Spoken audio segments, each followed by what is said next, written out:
आज बांकी ब्लॉक कार्यालय विविध बात्या आश्रयस्थल एक जुग्म जन अभियोग शुणाणी शिविर कटक जिलापाल तथा जिला मजिस्ट्रेट श्री दत्तात्रय भाऊ साहेब सिंधे अध्यक्षतार अनुष्ठित होती। बांकी ब्लॉकर जनसाधारण योगदान कर निज निजर व्यक्तिगत सामूहिक समस्या संपर्क में अवगत कराई। विभिन्न अभियोग मध्य आवास योजना, वार्धक्य भत्ता, फौजदारी, स्वास्थ्य, शिक्षा प्रभृति विभिन्न शुणाणी करी समस्या संपर्कित 48 अभियोग शुणाणी कर उपस्थित विभिन्न विभागीय अधिकारी कार्यानुष्ठान निमंते निर्देश प्रदान करने सहित कलापथर अंचल अजय कुमार महापात्र ट्राई साइकेल प्रदान करते।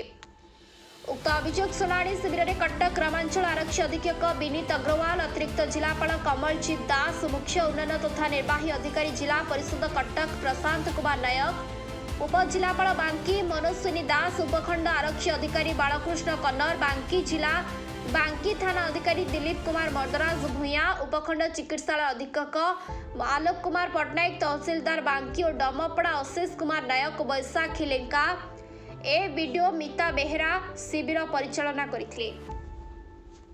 जिला एवं उपखंडर समस्त अधिकारी सहित ब्लॉकर समस्त कर्मचारी शिविर में सहयोग करथिले। बांकी उपखंड सूचना और लोक संपर्क अधिकारी कालीचरण त्रिपाठी उपस्थित रहिथिले।